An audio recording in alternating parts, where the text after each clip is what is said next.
మీ ఎలాంటి వ్యాపార ప్రకటనలకైనా వెంటనే మా ఛానల్ సంప్రదించండి. ప్రస్తుతం మనతో పాటు ప్రముఖ ఆధ్యాత్మికవేత్త, జ్యోతిష వాస్తు పండితులు, లలితాదేవి ఉపాసకులు బ్రహ్మశ్రీ నానాజీ పట్నాయక్ గారు ఉన్నారు. గురువుగారితో మాట్లాడదాం. నమస్కారం గురు. శ్రీమాత్రే నమః. గురుగారు, ఏప్రిల్ మాసం విశేషంగా తులారాశి వాళ్ళకి ఎలా ఉండబోతుంది? వీళ్ళకి ఎదురయ్యే లాభ నష్టాలు, మంచి చెడులు ఏ విధంగా ఉండబోతున్నాయి? ఎటువంటి జాగ్రత్తలు తీసుకుంటే ఈ మాసం కలిసి వస్తుందంట? తప్పకుండా అండి. ఫస్ట్ ఆఫ్ ఆల్ గ్రహస్థితి కనుక చూసుకుంటే మనకి పంచమంలో రాహువు, బుధుడు కూడా అక్కడే ఉంటూ 11వ తేదీకి 6లోకి వెళ్తున్నాడు. 6వ స్థానంలో రవి, శని, కుజ ఈ గ్రహాలు కలిసి ఉంటూ బుధుడు వచ్చి చేరుతున్నాడు. అండ్ అలాగే సప్తమంలో శుక్రుడు ఉన్నాడు. రవి 14వ తేదీకి సప్తమంలోకి వచ్చేస్తాడు. భాగ్యస్థానంలో గురువు, లాభం కేతు తుల నుంచి చూసుకుంటాడు. మరి ఈ గ్రహస్థితి వల్ల వీళ్ళ ఫలితాలు ఏమిటి, ఏ విధంగా ఉండబోతుంది, ఏ విషయాలు జాగ్రత్తగా ఉండాలనేటువంటి అంశాలు చెప్తుంది నేనైనప్పటికీ చెప్పిస్తుంది సాక్షాత్ లలితా అమ్మవారిగా భావిస్తూ ఆ లలితాంబిక అమ్మవారి యొక్క అనుగ్రహం వీళ్ళందరికీ కూడా చక్కటి ఫలితాలు కలగాలని మనస్ఫూర్తిగా కోరుకుంటూ, ఫస్ట్ ఆఫ్ ఆల్ మనకి ఎప్పుడైతే పంచమంలో రాహు ఉంటాడో రాజకీయ నాయకులకి మంచిది, సినిమా ఫీల్డ్ వాళ్ళకి మంచిది, క్రియేటివ్ రంగాల్లో ఉండేటువంటి వారికి మంచిది, ఏదైనా కొత్తగా సాఫ్ట్వేర్ డెవలప్ చేసే వాళ్ళకి చాలా మంచిది. కానీ ఎవరికి జాగ్రత్తగా ఉండాలంటే సంతానం ప్రయత్నం చేసేవాళ్ళు, గర్భవతులు ఖచ్చితంగా జాగ్రత్తగా ఉండాలి. ఎందుకంటే రాహువు సంతానం విషయంలో ఇబ్బందిస్తుంటాడు. అయితే 6లో శని, కుజ, రవి 3 పాపగ్రహాలు ఉన్నందుకు ఏంటంటే, ఒకటి శత్రువు పైన ఖచ్చితంగా గెలుస్తారు, స్పోర్ట్స్ రంగాల్లో బాగా కలిసి వస్తుంది. కానీ వద్దన్న ఏదో గొడవ జరిగిపోతుంటుంది. 6వ స్థానం కదా, పూర్వజన్మ కర్మ. ఎవడో ఎక్కడి నుంచో వచ్చి మనతో గొడవ పెట్టేసుకుంటాడు. ఏమిట్రా ఇలాంటి అసలు మనకు సంబంధం లేనివాడు వచ్చి ఎవడో గొడవ. ఇప్పుడు మనం చూడండి, ఒక్కోసారి ట్రాఫిక్లో వెళ్తూ ఉంటే ఎవడో ఇలా అంటాడు.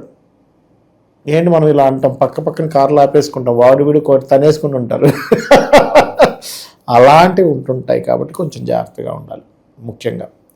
అలాగే భాగ్యంలో గురువు ఉన్నందుకు కాస్త తండ్రి గారి ఆరోగ్య విషయంలో కొద్దిగా జాగ్రత్తగా ఉండాలి. మెడికల్ రంగాల్లో ఉండేటువంటి వారికి కొంత బాగుంటుంది. అందులో మెడికల్లో పర్టికులర్గా ఈ సర్జరీ చేసేటువంటి వారికి చాలా బాగుంటుంది. ఆయుర్వేదం డాక్టర్స్ వీళ్ళందరికీ కూడా చాలా చాలా బాగుంటుందని చెప్పుకోవచ్చు చెప్పాలంటే. ఇక బిజినెస్ పరంగా, ఇన్వెస్ట్మెంట్స్ పరంగా వీళ్ళకి ఎలాంటి సూచనలు ఇస్తారు గురువు? బిజినెస్ డెవలప్మెంట్స్ ఉంటాయండి. ఎందుకంటే లాభస్థానంలో కేతు మంచివాడే.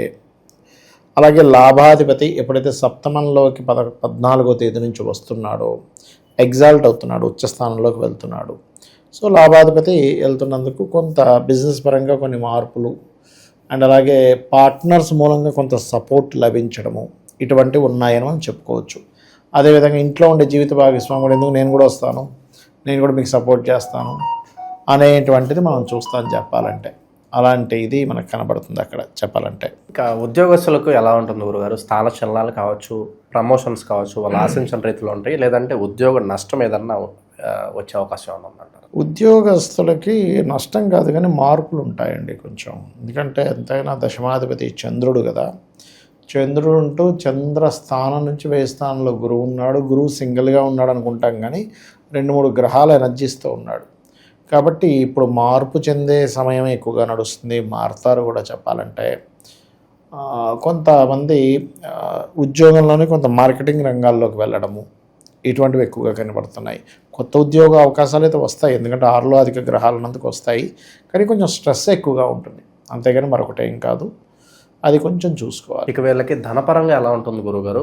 ధన నష్టం ఏమన్నా ఉంటుందా? మరి మనీ ఫ్లోటింగ్ పెరగాలంటే ఏమన్నా పరిహారాలు తెలియదు? మనీ అనేటువంటిది ఎలా ఉంటుందంటేనండి, అప్పు లభిస్తుంది కానీ అప్పు విషయంలోనే ఎవరి దగ్గరైనా తీసుకోవడం, ఇవ్వడం విషయంలో జాగ్రత్తగా ఉండాలి. ఎందుకంటే 2వ స్థానాన్ని మనం ధనస్థానంగా చూసుకుంటాం ఆస్ట్రాలజీలో. ఆ సెకండ్ లార్డ్ యొక్క కండిషన్ ఎలా ఉందో చూసుకోవాలి. చూసుకుంటే సెకండ్ లార్డ్ వెళ్ళి ఏమయ్యాడు, శనితో కలిసి ఉన్నాడు. మళ్ళీ ఇంకో రవితో కూడా కలిసి ఉంటున్నాడు.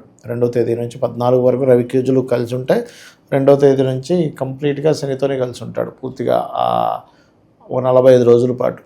సో ఇదేంటంటే కొంచెం ఈ ఫ్రెండ్స్తోని గృహం మూలంగా, ఏదైనా అసెట్స్ మూలంగా కొంత ఘర్షణ, వాటిల్లో కొంత అంటే ఏం లేదు, ధనపరంగా కొంత ఘర్షణ అయితే ఉంది.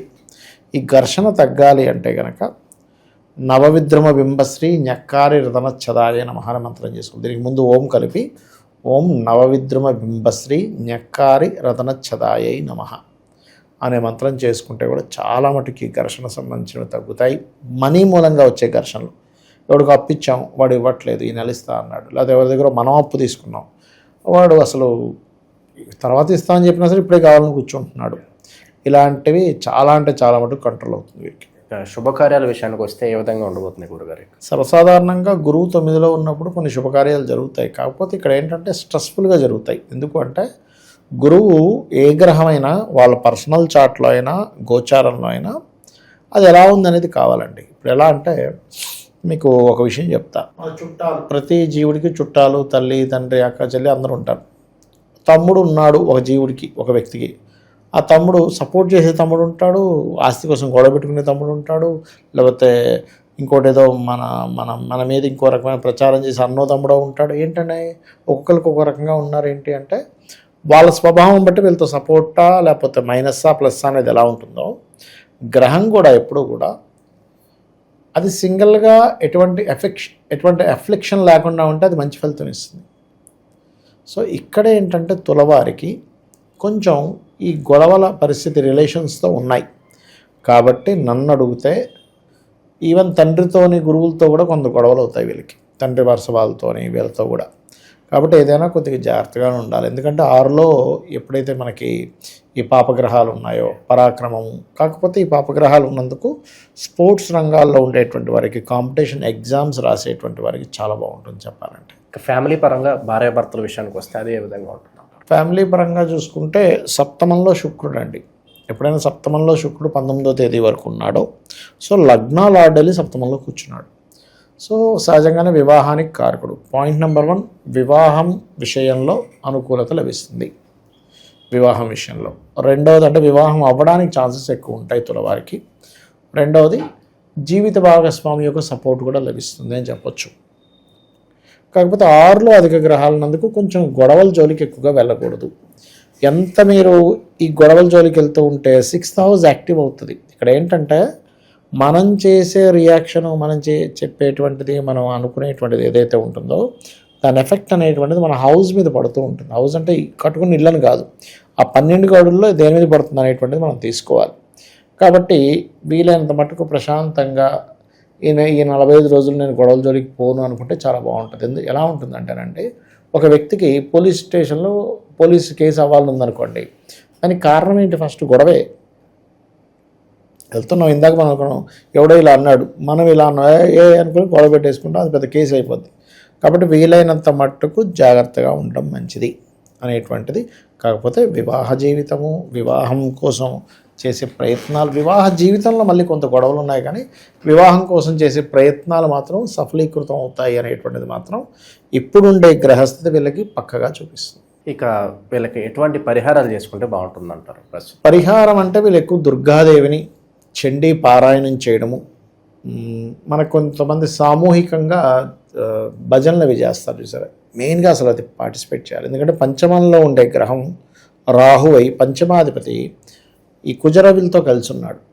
ఎప్పుడైనా కుజరవులతో కలిసినప్పుడు శక్తి, మీరు భజన చేస్తే శక్తి ఉత్పన్నం అవుతుంది.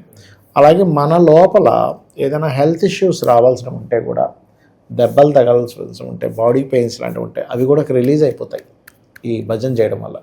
కాబట్టి నన్ను అడిగితే హనుమత్ భజనో, లేకపోతే దత్తాత్రేయుడిదో, లేకపోతే ఎనీ దేవత భజన, రామ భజన ఇట్లాంటివి చేస్తూ ఉంటాం.